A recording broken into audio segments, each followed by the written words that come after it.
Bonjour à tous, on se retrouve sur la chaîne YouTube de SOSAV pour un nouveau tutoriel. Aujourd'hui, nous allons voir comment remplacer le bloc écran du Samsung Galaxy A15 5G qui vous demandera 60 minutes de votre temps et une difficulté de 3 sur 5. Avant de commencer, avec le code guide vidéo, vous aurez moins 10% sur votre panier lors du passage de votre commande sur notre site. Nous allons commencer par éteindre le téléphone. Une fois celui-ci éteint, nous allons pouvoir retirer le tiroir SIM à l'aide de l'outil SIM. Il suffira d'appuyer dans le petit trou et de retirer le tiroir SIM. Passons maintenant à la vitre arrière. Nous allons pouvoir chauffer le contour de celle-ci afin de ramollir le sticker qui la maintient en place. Munissez-vous de la ventouse que vous viendrez appliquer sur le bas de la vitre arrière. Puis tout en tirant dessus, nous allons insérer le médiateur en métal troué, mais sur le côté du téléphone, car en bas, vous risquerez de trouver la nappe réseau. Et pour ne pas l'abîmer, nous allons créer un point d'insertion sur la droite du téléphone. Une fois le point d'insertion créé, nous allons pouvoir insérer les médiateurs en plastique afin de faire le tour pour séparer la vitre arrière du châssis. Faites bien attention au niveau des lentilles, celle-ci est un peu plus collée autour, vous pouvez rechauffer légèrement pour la décoller. Une fois la vitre arrière retirée, passons maintenant au châssis. Nous allons pouvoir déconnecter la nappe du bouton Power. Munissez-vous du tournevis cruciforme pour dévisser les 15 vis qui maintiennent le châssis intermédiaire en place sur le téléphone. Puis à l'aide du médiateur en métal troué, faites un point d'insertion entre le châssis intermédiaire et le bord du bloc écran afin de déclipser ce châssis. Une fois le point créé, il ne vous restera plus qu'à faire le tour du téléphone à l'aide du levier en nylon pour le déclipser du bloc écran. Une fois que tout est déclipsé, vous pouvez maintenant le mettre de côté. Déconnecter la nappe de la batterie, puis retirer la nappe d'interconnexion en déconnectant la partie sur la carte mère, puis la seconde sur le connecteur de charge et enfin sur la nappe de l'écran. Passons maintenant à la batterie.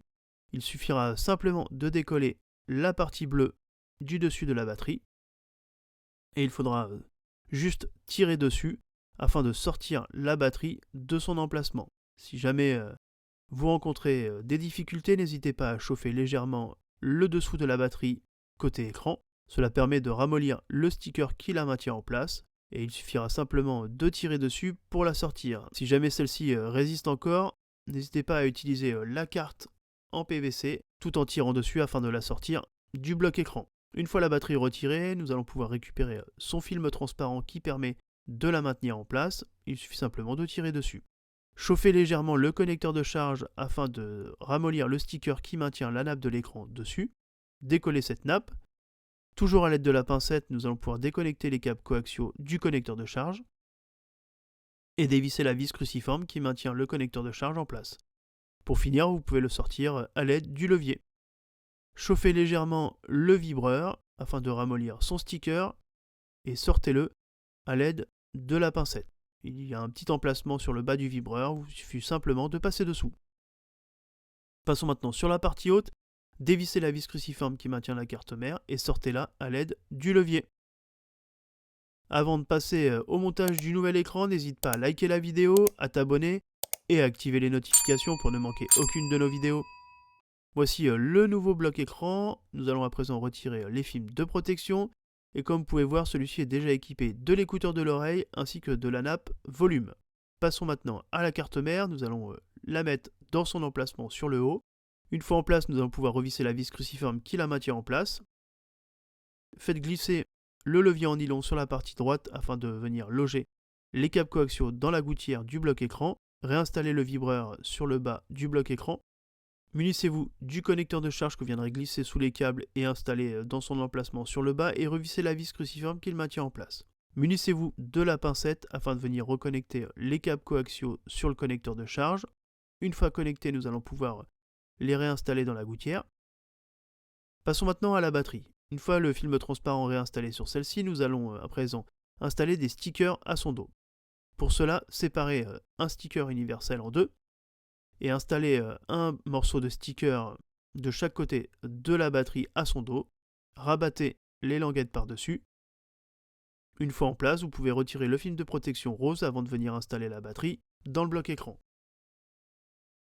Une fois en place, munissez-vous de la nappe d'interconnexion que vous viendrez reconnecter sur le connecteur de charge, sur la nappe de l'écran et enfin à la carte mère. reconnecter la nappe de la batterie, puis munissez-vous du châssis intermédiaire que vous viendrez reclipser sur le bloc écran.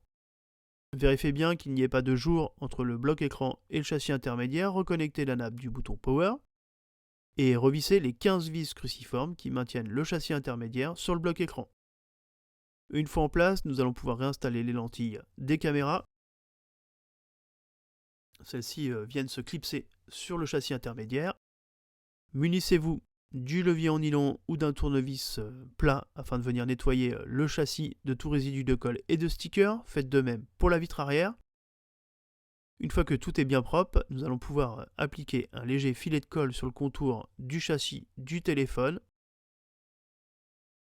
Voilà, une fois la colle appliquée, nous allons pouvoir installer la nouvelle vitre arrière sur le téléphone.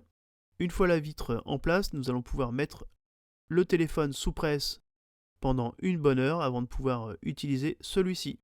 Vous avez retrouvé un téléphone de nouveau fonctionnel. Le tutoriel est maintenant terminé. Retrouvez-nous sur nos différents réseaux sociaux et à bientôt sur la chaîne YouTube de SOSAV.